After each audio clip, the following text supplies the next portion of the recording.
相信很多人跟我一样，毕业多年，突然找到一个很有兴趣的主题，可是一想到要读论文、要找资料，就立刻放弃。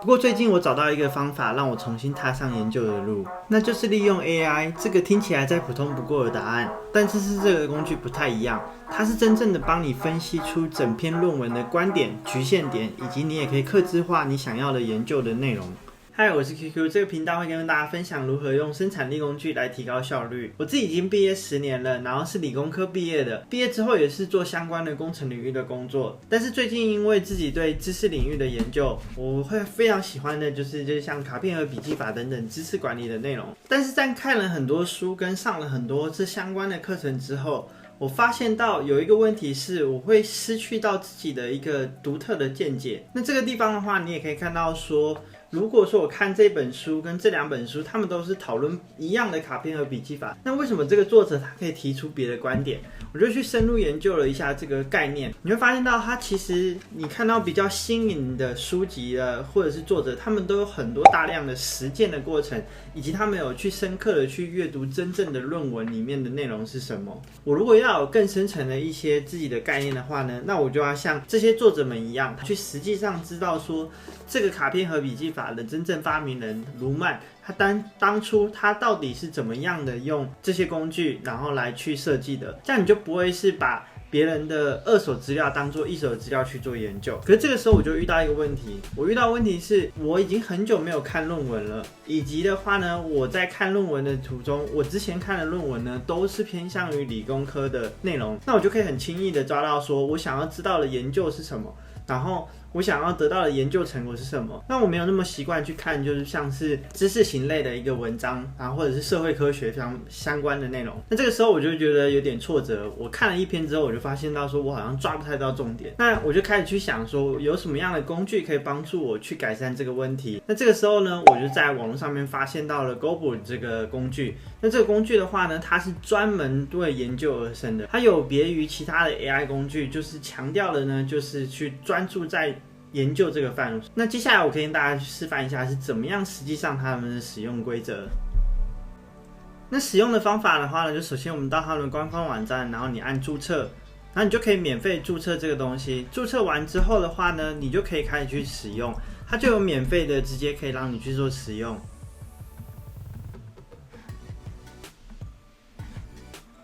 登录完之后的话呢，你就可以看到它这边刚开始会先问你想要怎样子的方案，那你可以根据自己的喜好来做选择。举例来说，你可以选择你就先用免费的方案去做测试。那这边的话呢，你可以输入一下一些基本。好，那输入完之后，你可以用免费的方案先做测试。输入完之后的话呢，它就会说一切都好了，那你就可以直接打开来到你这个新的这个方案里面。那新的这个方案里面，你可以看到说，它就直接会这边你可以直接按这个 Create New。那 Create New 之后的话呢，你就可以去把你想要研究的那个 analysis 去做分析。我这边举例，它这边你可以看到它这边有几个范例，或者是说呢，你可以 upload from device， 那你就可以直接选你的页面里面的一个 PDF 档。那我这边就选择我刚刚跟大家所说的那个卢曼他们的一个解说的一个论文，那我就选择完之后，它就会开始去分析这个 PDF 档的。那这一篇的话呢，它是比较偏向于说卢曼他是怎么样使用卡片和笔记法的。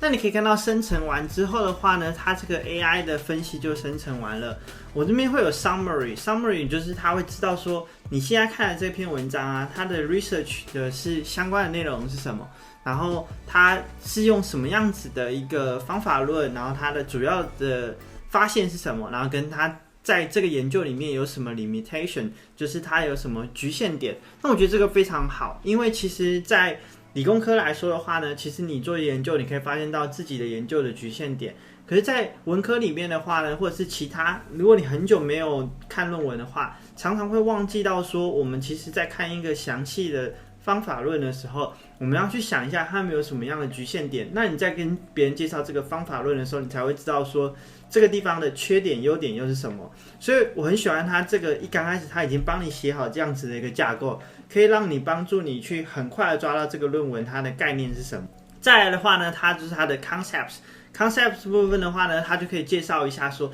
你这个论文里面提到的最重要的几个关键点啊是什么，然后它可以一个一个去介绍。同时的话呢，你可以看到说，在这个画面里面，它右边会有一个直接的一个笔记内容。这个笔记内容，我可以直接把我现在读到的任何想要，譬如说 key results， 我觉得有兴趣的内容，我都可以直接用拖拉的方法去这样子去点过来。那这个地方所有的这个 summary concepts， 你可以看到旁边都会有一些数字的指引。那这个数字指引的话呢，我们如果点一下，它就会直接回到说我们这篇论文里面，它实际上为什么它是用什么样的原因去来截取这个内容。那这边你可以看到说，如果我按这个 locate in source 的话，它就会直接的跳到这个内容的一个 source 的部分。那我就可以知道说，哦，原来这句话呢，它是从这样子的一个资料源来去得到这样子的一个结论。这个方法论的部分也是一样，然后还有 contribution， 就是 contribution 的部分的话呢，就是说它这个论文呢，它特别的地方在哪里？它为什么跟其他论文有不一样的地方？也就是说，它最强势的一个优点在哪里？然后再来的话呢，是所有的一个摘要的部分。那这边你可以知道说，这边的摘要的话呢，是一个我很喜欢的一个内容，因为这边的摘要它是用原话，也就是说真正的看到这篇文章内容，它是用什么样的话去描述的。举例来说，如果我点这个按一下之后的话，你看到它回到第17页的这个地方，这个 general speaking 这个地方，它是完完整整的，然后认为这个原话非常重要，它就可以写在这边。所以我就可以用这个方法的话呢，把我这个内容的话呢，直接拖拉到我的这个笔记内容。好，那这样子是我们可以很清楚的知道说，我们可以就这样子去写我的内容。那如果你有Microsoft 的 Word 的话呢，它现在跟这个 Word 也结合，那你就可以直接去做一个搭配的使用。那我今天是我的 Mac， 它目前是没办法使用的。再来的话呢，就是如果你是付费版的话呢，你还可以去设定你自己的一个你想要专注的一个 focus 的内容，也就是说，我今天是带着什么样的一个研究内容想要去看这篇论文，你可以去把你这个想法把它加进去。举例来说，如果我今天看卡片和笔记法的话呢，那我可以想说，我可以假设做一个研究是卡片和笔记法和第二大脑的差异嘛。我可以想说，我今天看这个东西，我就是想要知道这两个的不同，我想知道它的差异性在哪里。那我会有一个问题点，就是说卡片和笔记法的使用差异，然后呢，卡片和笔记法和第二大脑的优缺点比较。再来的话呢，是卡片和第二大脑的执行困难度。那再来是 hypothesis， 那这边我可以去提出一个假设，假设我今天看的是鲁曼的一个卡片和笔记法嘛，那我可以这边说，卡片和笔记法其实跟第二大脑很像。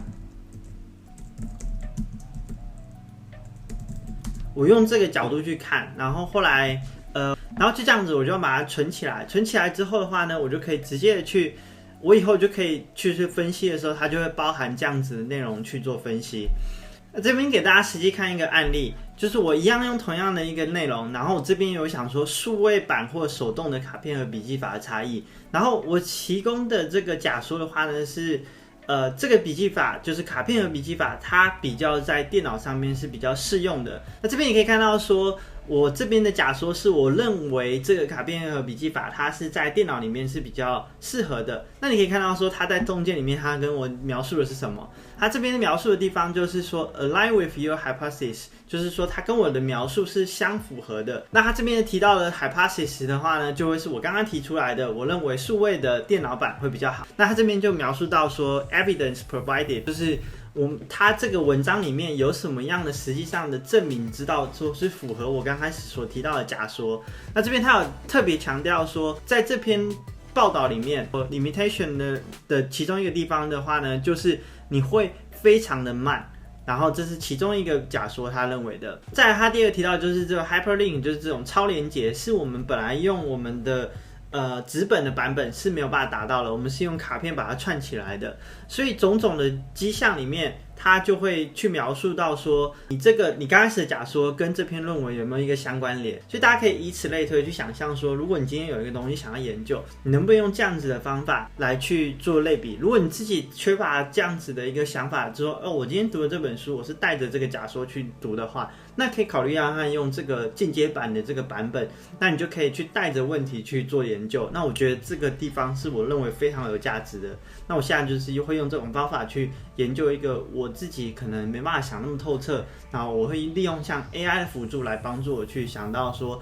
这个论文跟或者是这本书有没有办法去验证我刚开始想要的那个假说。接下来还有另外一个功能，就刚好跟大家提到，你可以用拖拉的方法把它拉过去，然后你就可以去做研究。那它还有另外就是 take it to the canvas。那这边的话呢，就是它有一个白板。那这个白板的话呢，你可以看到它这边就会把你刚刚的这个 summary 啊，你可以去做切换，你可以把 concept 切换在这。然后我刚刚去抓到的这个笔记内容都在这边。你如果想要去做延伸的话呢，你也可以在这边去做你自己的心得，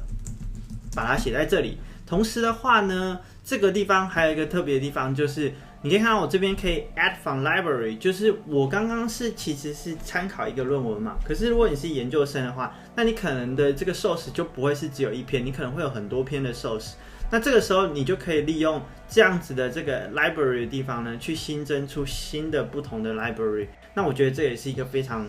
棒的一个功能。你可以看到我就会新增一个新的 library， 然后它的 source 是什么，然后就可以去用拖拉的方法，然后去做整个的整理。我就可以看到这边，你就可以把你很多的不一样的书把它混在一起来做简单的一个应用。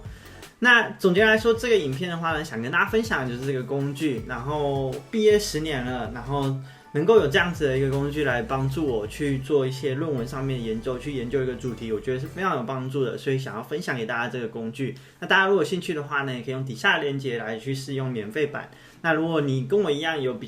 有这个研究的需求的话呢，那也可以去考虑看看他们的付费版本，然后你就可以去像刚刚一样去设定出一个你想要研究的内容，然后看看你的资料来源有没有办法去符合你的假说。那希望这个影片对大家有一些帮助，那我们就下影片见喽，谢谢大家，拜拜。